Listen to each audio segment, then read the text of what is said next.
மேனன் அவர்களை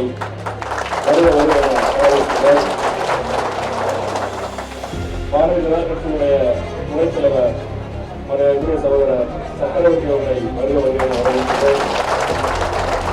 பாரதிய ஜனதா கட்சியினுடைய துணைத் தலைவர் அருமையாளர் சென்னை மாநகரின் முன்னாள் மேயர் அன்பழகன் அவர்களுக்கு திருமதி வெங்கடேஸ்வரன் அவர்களை வருகிறார். இந்த தருணம் ஒரு இனிய தருணம். இங்கே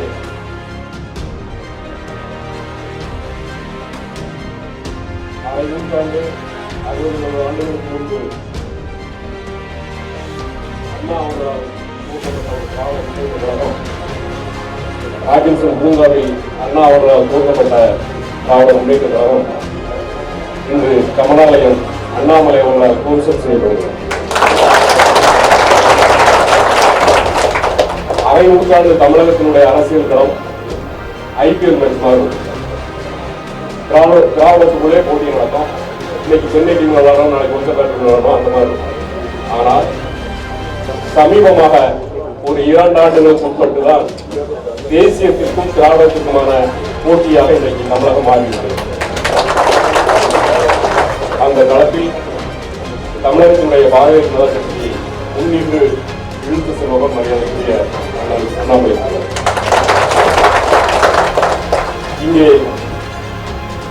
அழைப்பு இந்த சிறப்பு விழாவிற்கு நடந்தேறுகின்ற அளவிற்கு மரியாதைக்குரிய நமது தலைவர் நாட்டாமை அவர்கள் வாழ்ந்து மறைந்த தலைவர்கள் உங்களுக்கு பிடித்த தலைவர் யார் என்று கேட்டால் நேதாஜி என்று சொன்னார். அவர் இப்பொழுது வாழ்கின்ற தலைவர்கள் உங்களுக்கு பிடித்த தலைவர் யார் என்று சொன்னார் மோடிஜி என்றுதானே சொன்னார். அதை ஏற்றுக்கொண்டு 2 தினத்திற்கு முன்பாக பாரதிய ஜனதா கட்சியினுடைய தேசிய நீரோட்டத்தில் 2 கலப்போம் என்கின்ற அறைகூவலோடு இன்னைக்கு நம்ம எல்லாம் அழைத்திருக்கின்றார். அன்னாரினுடைய ஆலோசனை பேரில் நாம் எல்லாம் இங்கே ஒன்று குழுமிருக்கின்றோம். நடந்து வருகின்ற நிகழ்வு நல்ல நிகழ்வாக எதிர்கால தமிழகத்திற்கு எதிர்கால பாரதத்திற்கு வலு சேர்க்கின்ற நிகழ்வாக அமைய வேண்டும். சரத்தியும் அண்ணாமலைஜியும் இடைவெளியில் எந்த ஒரு இடைவெளி அண்ணன் அண்ணாமலைஜி கூட 2 நாட்களுக்கு முன்பாக தமிழகத்து நடிகர்களை பற்றி அவர்களுடைய அரசியல் வருகையை பற்றி விமர்சனம் செய்தார். ஆனால் இந்த அரங்கத்தில் இருப்பவர்கள் சிவந்த மேனிக்கு சொந்தக்காரர், இரட்டை நாடிக்கு சொந்தக்காரர் நாட்டாமை என்கின்ற கவர்ச்சிக்காக நாங்கள் அவரோடு வரவில்லை. அவர் டெல்லியில்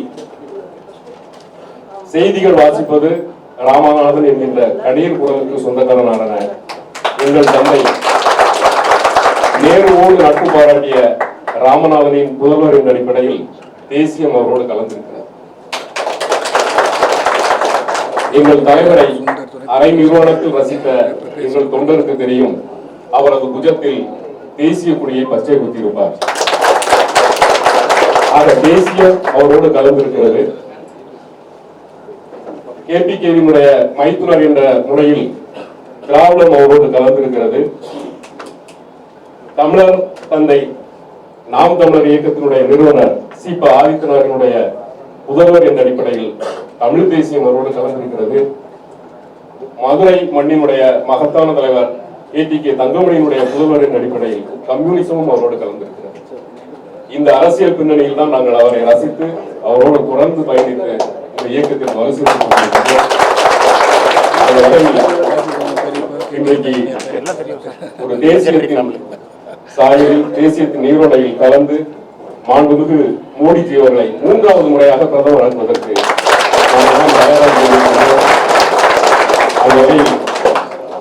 தமிழகத்திற்கு மோடிஜி என்ன செய்தார் என்கின்ற கேள்விகள் இன்றைக்கு பரவலாக்கப்பட்டிருக்கிறது. 2வது முறையாக பாரதத்திற்கு 2014 சுதந்திரத்தை பெற்றுத் தந்திருக்கிறார் மோடி. 2014 வரை கிட்டத்தட்ட 50 ஆண்டு கால காங்கிரஸ் ஆட்சியில் தமிழக மீனவர்களினுடைய தலைகள் விலை போனது மொத்தம் 800 பேர் இலங்கை கடற்படையாம். அப்படி பார்த்தா இன்னைக்கு காங்கிரஸ் கோட்டை அப்படி பார்த்தா 10 ஆண்டுல 160 மீனவர்கள் கொல்லப்பட்டிருக்காங்க. ஆனால் இன்றைக்கு இலங்கை கடற்படையால் தலைகளோடு போராட முடியவில்லை, வலைகளோடு மட்டும்தான் போராடி கொண்டிருக்கிறார். 2014 பிறகு தமிழக மீனவர்களுடைய உயிர் குரல் ஒலிக்காத வகையில் தமிழனுக்கு பெருமை சேர்க்கின்ற வகையில் மோடி ஆட்சி நடத்தி கொண்டிருக்கின்றார். மோடிஜி அவர்களுடைய நல்லாட்சி தொடர வேண்டும் என்கின்ற வகையில் நம்ம எல்லாம் இங்கே அழைத்து பெருமைப்படுத்திய நாட்டாமை அவர்களுக்கும் வருகை இருந்திருக்கக்கூடிய அண்ணாமலை உள்ளிட்ட பாரதிய ஜனதா கட்சியுடைய நிர்வாக குடும்பங்களையும் உங்கள் கரகூசங்களுக்கிடையே வருகிற அண்ணன் அண்ணாமலைஜி அவர்களை பேச வருமாறு அன்போடு அழைக்கிறேன்.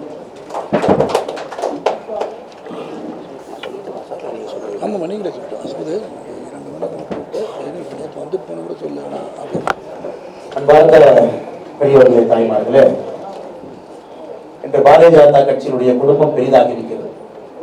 இந்த பாரதிய ஜனதா கட்சியை பொறுத்தவரை உங்களுக்கு தெரியாது இல்லைங்க, இந்த கட்சி ஒரு நெருப்பினால் உருவான ஒரு கட்சி. அந்த காலத்துல பெங்கால் மாகாணத்தை 2ஆக பிரிப்பதற்காக பிரிட்டிஷ் அரசு போராடிய பொழுது ஷாம் பிரசாத் முகர்ஜி அவர்கள் அது பிரிக்க கூடாது, ஒரு பகுதி இந்தியாவிற்கும் ஒரு பகுதி வெளியும் செல்லக்கூடாது என்பதற்காக பெரிய போராட்டத்தை நடத்தி அதன் பிறகு ஜனசங்க கட்சியாக அது மாறி 1950 காலகட்டத்தில் ஒரு நாட்டுக்குள்ள எல்லா மக்களும் சமமாக இருக்க வேண்டும், ஏற்றத்தாழ்வு இருக்கக்கூடாது என்பதற்காக காஷ்மீர் நம்மோடு முழுமையாக இணைய வேண்டும் என்பதற்காக போராடி ஒரு மர்மமான முறையில ஷாம் பிரசாத் முகர்ஜி அவர்கள் தன்னுடைய உயிரை விட்டார். காஷ்மீர்ல ஏதோ ஒரு சிறைச்சாலையில சாயந்தரம் கைது பண்ணி வைத்திருக்கும் பொழுது நள்ளிரவுல மர்மமான முறையில் இருந்ததுதான் நம்முடைய முதல் தலைவர் இறந்தது. அப்படி அதன் பிறகு தொடர்ச்சியாக நிறைய மனிதர்களை பலி கொடுத்து நம்முடைய நாட்டினுடைய ஒற்றுமைக்காக, பஞ்சாபா இருக்கட்டுங்க, பாரதிய ஜனதா கட்சியினுடைய தலைவர்கள் சொந்தங்கள் ஏகப்பட்ட பேர் இறந்திருக்காங்க. காஷ்மீர் 1989 ஏகப்பட்ட பேர், வடகிழக்கு ஏகப்பட்ட பேர், அது நிறைய பேர் எதற்கு இறந்தாங்கன்னே தெரியாம இருந்திருக்கிறாங்க. இந்த கட்சி உண்மையாலுமே ஒரு ரத்தம் சிந்தி வளர்க்கப்பட்ட ஒரு கட்சி. இன்னைக்கு அதிகாரப்பூர்வமாக உலகத்துல ஜனநாயக கட்சியில மிக அதிகமான உறுப்பினர்கள் இருக்கக்கூடிய ஒரு கட்சி. கம்யூனிஸ்ட் பார்ட்டி ஆஃப் சைனா அவர்கள் ஜனநாயக முறை இல்லாதனால ஜனநாயகப்படி அதிக உறுப்பினர்கள் இருக்கக்கூடிய கட்சி. எப்படி இவ்வளவு பெரிய கட்சியாக வளர்ந்துச்சு? 1984 வெறும் 2 எம்பிக்களோடு இன்னைக்கு 303 எம்பிக்களோடு இவ்வளவு பேர் வந்திருக்கோம்னாங்க. உங்களை போன்ற மனிதர்கள் அப்பொழுது நீங்க யோசித்தனால் இல்ல, நாம் எல்லாம் இந்த நீரோட்டத்திலே கலக்க வேண்டும், நாமும் அதே பணியைத்தான் செய்கின்றோம், பாரதிய ஜனதா கட்சி இணைந்து இந்த நீரோட்டத்தை எல்லா இடத்துக்கும் எடுத்துட்டு போவோம், இன்னும் பெரிதாக்குவோம், இன்னும் விஸ்தாரப்படுத்துவோம், இன்னும் எல்லா மக்களுக்கும் பயன்படக்கூடிய ஒரு அரசியலை செய்வோம் என்று உங்களை போன்ற நிறைய நல்ல மனிதர்கள் அப்பொழுது நினைச்சனாலதாங்க இந்த கட்சி இவ்வளவு பெரிய கட்சியாக இன்று மாறி இருக்கிறது. ஆனா இவ்வளவு பெரிய கட்சியாக மாறி இருந்தாலும் கூட பாரதிய ஜனதா கட்சியில் எப்பொழுதுமே நீங்க பணிவை பார்ப்பீங்க, எப்பொழுதுமே அன்பை பார்ப்பீங்க. எப்பொழுதுமே பாரதிய ஜனதா கட்சியில அந்த ஈகோவை யாருக்கிட்டையுமே பார்க்க மாட்டேன். ஒரு தொண்டர் வைத்து நடத்தக்கூடிய ஒரு கட்சி, தொண்டர்கள் எப்பொழுதும் தலைவர் ஆவார்கள் நினைக்கக்கூடிய கட்சி. ஒரு அற்புதமான மனிதர் நம்முடைய நாட்டாமை அண்ணன் ஒரு சினிமா துறையில கால் பதித்திருக்கிறார் என்று சொல்வதை விட அவருடைய குடும்பத்தை பத்தி நம்ம எல்லோருக்குமே தெரியும். அவருடைய எக்ஸ்டெண்டட் ஃபேமிலி எப்படிப்பட்ட ஒரு குடும்பத்திலிருந்து வந்து தேசியம் என்பது தன்னுடைய ரத்தத்துல கலந்து இன்னைக்கு ஒரு உண்மையான ஒரு மனிதனை சவுத் இந்தியன் ஆக்டர், அதாவது சவுத் இந்தியால நம்முடைய தென்னிந்தியா முழுவதுமே ஒரு மனிதன் நடிகனாக எல்லா மக்களாலும் ஏற்றுக்கொள்ளப்பட்டாங்க என்றால் நம்முடைய தமிழகமா இருக்கட்டும், கேரளாவா இருக்கட்டும், கர்நாடகா, ஆந்திரா அனைத்து பகுதிகளிலும் கூட ஒரு true pan South Indian actor. அதே நேரத்துல சமுதாயத்தின் மீது தனக்கு இருக்கக்கூடிய ஆழ்ந்த ஒரு காதல்ல, இது எப்பொழுதுமே நம்முடைய கிரீக் பிலாசபர் சொல்லுவாங்க, ஒரு மனிதனுடைய உச்சகட்டம் ஹையஸ்ட் திங்கிங் என்ன பொலிட்டிக்கல் திங்கிங். அது என்னதான் நீங்க தொழில் பண்ணாலும் கூட கடைசியாக எல்லோரும் நம்மை தாண்டின்னு யோசிக்கும் பொழுது அரசியலுக்கு வருவாங்க. அது போன்ற அண்ணன் சரத்குமார் அவர்கள் அரசியலுக்கு வர வேண்டும் என்று வந்து தனித்தன்மையாக நடத்தக்கூடிய ஒரு கட்சி. இது சாதாரண கட்சி இல்லை. நாங்கள் எல்லாமே அகில இந்திய சமத்துவ மக்கள் கட்சியை வெளியிருந்து பார்த்து கொண்டிருக்கின்றோம். எப்பொழுதுமே ஒரு தனித்துவம் இருக்கும், தனித்துவம் இருக்கும். குறிப்பாக உங்க கட்சியினுடைய அறிக்கை எப்பொழுதுமே நான் விரும்பி படிப்பேன். அறிக்கை என்ன சொல்றாங்க, தனித்தன்மையாக அன்னைக்கு இது போட்டா நம்ம கிளாப் கிடைக்கும் அப்படிங்கிறத தாண்டி மக்களுக்கு எது உண்மை என்பது எப்பொழுதுமே உங்களோட அறிக்கையில் இருக்கும். அதெல்லாம் தாண்டி நானும் உங்களுக்கு வந்து அண்ணன் சரத்குமார் அவர்களுக்கு ஒரு பெரிய ஃபேன். சினிமா துறையில மட்டுமில்ல, மனிதனா அவருடைய மனிதனா அந்த மனிதத்தன்மை தான் இன்னைக்கு அந்த நேரம் வந்திருக்கு. கடந்த ஒரு 4-5 நாட்களாகவே சரத்குமார் அண்ணன் அவர்கள் ஒரு விஷயத்துல தெளிவா இருந்தாங்க. அதாவது மோடி அவர்கள் சரித்திர தேர்தலுங்கிறது திரும்ப இந்தியாவுக்கு இந்த தேர்தல் கிடைக்காது. 2024 நடக்கக்கூடிய தேர்தல் இன்னும் 50 ஆண்டுகள் நாம் பேசுவோம். 3வது முறையாக மோடி, 400 சீட்டை தாண்டி மோடி, அதிலே நானும் பங்காற்ற வேண்டும், எங்களுடைய கட்சியும் பங்காற்ற வேண்டும், எங்களுடைய தொண்டர்களும் பங்காற்ற வேண்டும். அப்படிதான் ஆரம்பிச்சு. ஆனா அண்ணன் கிட்ட பேசுனீங்கன்னா மற்ற அரசியல் தலைவர் மாதிரி எங்களுக்கு தெரியல. மற்றவங்க எல்லாம் பாத்தீங்கன்னா பேரம் பேசுவாங்க.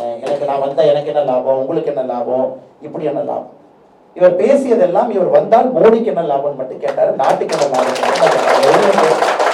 உங்களுடைய அலுவலகத்திற்கு உங்களை நிச்சயமாக உயர்த்தி பேச வேண்டும் என்பதற்காக நான் எதையும் தப்பாலாம் சொல்லி.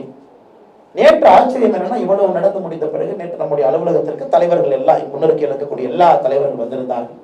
வந்து நம்முடைய தலைவர்கள் எல்லாம் பார்த்து பேசிட்டு சுமூகமாக பேசிவிட்டு சென்றார். நேற்று இரவு நள்ளிரவை தாண்டி அண்ணனுடைய அலைபேசி அழைப்பு ஒரு 2 மணிக்கு கூப்பிடுறாங்க நைட்டு. இந்த மாதிரி நான் ரொம்ப யோசிச்சு பார்த்தேங்க. நானும் ஒரு மற்ற அரசியல்வாதியை போல் இருக்கக்கூடாது, எங்களுடைய கட்சியும் மற்ற அரசியல் கட்சியை போல் எப்பவும் இருந்தது கிடையாது. அதனால் நான் ஒரு கனத்த இதயத்தோடு, அதே நேரத்தில் துணிவோடு, அதே நேரத்தில் ஒரு அன்போடு ஒரு முடிவை எடுத்திருக்கின்றேன். காலையில கட்சி நண்பர்கள்ட்ட நான் சொல்லணும். ஏன்னா என்னுடைய சகோதர சகோதரிகள் அவர்கள் எப்படி இதை ஏற்றுக்கொள்வார்கள் என்று எனக்கு தெரியவில்லை. அவங்க எல்லாத்தையும் கூப்பிட்டு நான் சொல்ல போறேன்.